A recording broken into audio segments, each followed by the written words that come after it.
मंदिर मंदिर प्रति कर शोधा, देखे जहाँ तहाँ अगणित जोधा। सज्जनों, यहाँ पर गोस्वामी जी ने घर को मंदिर कहकर संबोधित किया है। क्यों किया है भैया? क्योंकि वास्तव में लंकापुरी में पहले मंदिर ही थी। क्योंकि लंकापुरी पहले किसकी नगरी थी? कुबेर जी की। जब रावण का राज्य हुआ तो देवता लोग भाग गए और जो देव मूर्तियां थी राक्षसों ने उन्हें नष्ट कर दी और अपना निवास स्थान बना लिया। इसलिए गोस्वामी जी ने यहाँ पर घर को मंदिर कहकर संबोधित किया है। अब हनुमान जी रावण के महल में पहुंचे, वहां भी सीता जी नहीं दिखी। अब हनुमान जी थोड़ा परेशान हुए और सोचने लगे कि अब कहाँ जाऊं, क्या करूं, सीता माँ के दर्शन कैसे हो। उनके बारे में तो कोई बतलाएगा भी नहीं। चलते चलते हनुमान जी की दृष्टि एक सुंदर मकान अर्थात हरि मंदिर में पड़ी, जहां राम नाम लिखा हुआ था। आंगन में तुलसी का पौधा लगा हुआ था, जिसे देखकर हनुमान जी सोचने लगे कि लंका निश्चर निकर निवासा, यहाँ कहाँ सज्जन कर वासा। मन महु तरक करे कपिलागा, ते ही समय विभीषण जागा। हनुमान जी ऐसा सोच ही रहे थे कि तभी एकाएक विभीषण जागते हैं और राम जी के नाम का उच्चारण करते हैं। हनुमान जी समझ गए कि ये कोई सज्जन व्यक्ति या भगवान के भक्त हैं, मुझे इनसे ही संपर्क करना चाहिए। अब यहाँ पर हनुमान जी ने फिर अपनी बुद्धि लगाई, ब्राह्मण का भेष बनाया। ब्राह्मण का ही भेष क्यों बनाया? और किसी का भी रूप बना सकते थे, क्योंकि हनुमान जी जानते हैं कि यदि ये राक्षस होगा तो ब्राह्मण को नहीं मानेगा। कि तभी विभीषण आए और हनुमान जी को प्रणाम कर कुशलता पूछी। तब हनुमान जी ने अपना नाम और राम जी का काम बतलाया, जिसको सुनकर विभीषण प्रसन्न हो गए। आगे विभीषण कहते हैं कि हे पवन पुत्र, मैं इन राक्षसों के बीच इस तरह रहता हूं जैसे दांतों के बीच जीभ। हे कपि, क्या राम जी कभी मेरे ऊपर कृपा करेंगे? हनुमान जी ने कहा कि देखो भाई विभीषण, प्रभु का नियम है कि वो अपने भक्तों पर कृपा करते हैं। देखो, मैं भी अच्छे कुल का नहीं हूँ, एक बानर हूँ, और यदि कोई प्रात ले ये जो नाम हमारा, तेहि दिन ताहि न मिले आहारा। हनुमान जी ने कहा कि हे भाई विभीषण, यदि कोई हमारा प्रातः काल नाम भी ले लेना तो उसे दिन भर भोजन नहीं मिलता। तो क्या ये बात सत्य है? नहीं। तो फिर हनुमान जी ने ऐसा क्यों कहा? है ना प्रश्न। क्योंकि हनुमान जी अपने स्वामी प्रभु श्री राम जी की बड़ाई या बड़प्पन को बतलाने के लिए अपने आप को इतना छोटा, इतना अधम, इतना नीच बतलाते हैं। हमें अपने स्वामी का मान सम्मान बढ़ाने में कितना भी छोटा बनना पड़े तो बन जाना चाहिए।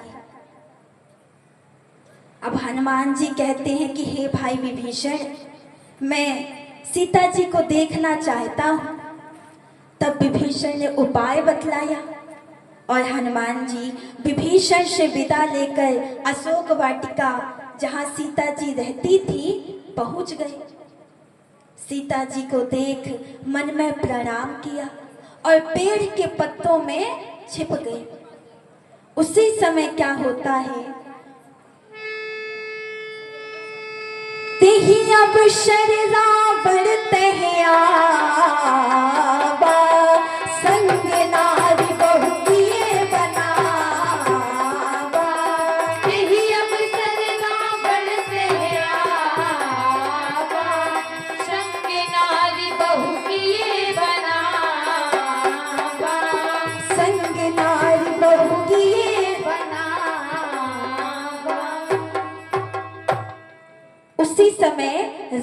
आया और सीता जी को समझाता है।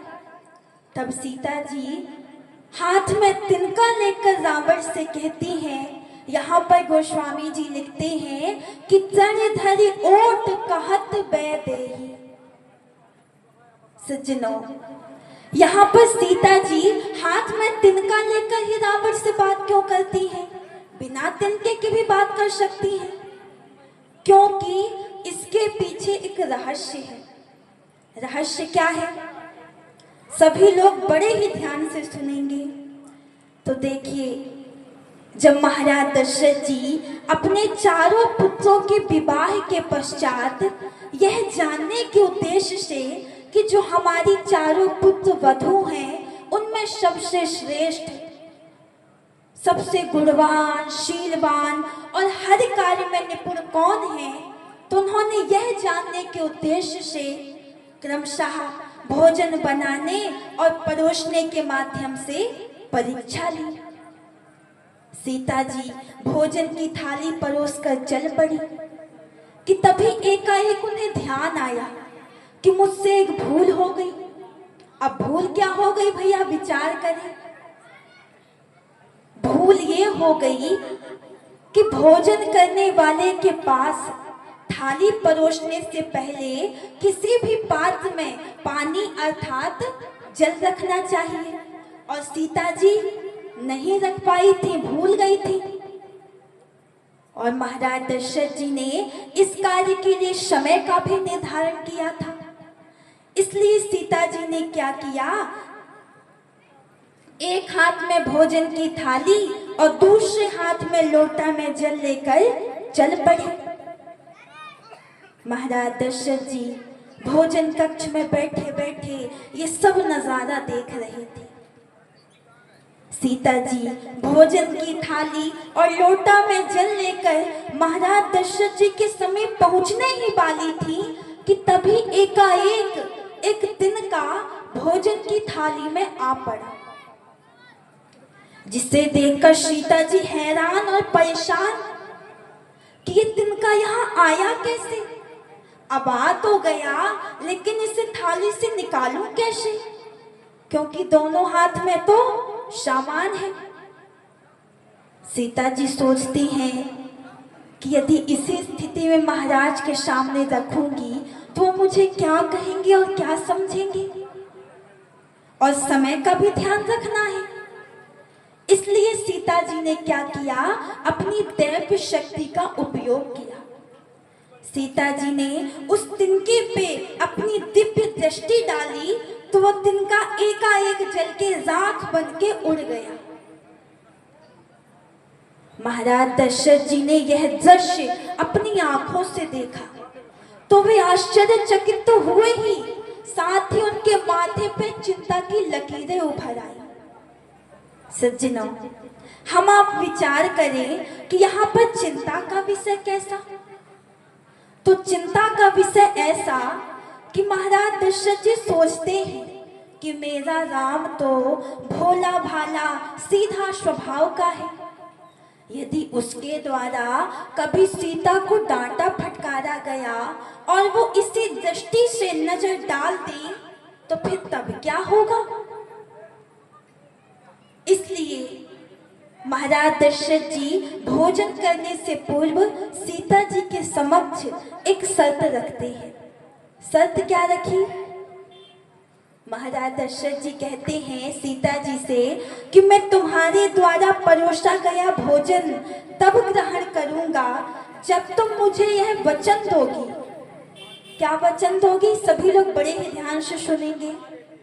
महाराज दशरथ जी ने कहा, जब तुम मुझे यह वचन दोगी कि अपने दुश्मन को भी इस दृष्टि से नहीं देखोगी। तब सीता जी ने वचन दिया और आज वही वचन यहाँ पर सीता जी को याद आ जाता है। इसलिए गोस्वामी जी लिखते हैं, तन धरि ओट कहत बै देहि। सीता जी उस तिनके को देखकर अपने उस वचन को याद करती हैं जो उन्होंने महाराज दशरथ जी को दिया था। सीता जी उस तिनके को देखकर सोचती हैं कि अरे दुष्ट रावण, तो आज इस तिनके के कारण ही जीवित है। आगे सीता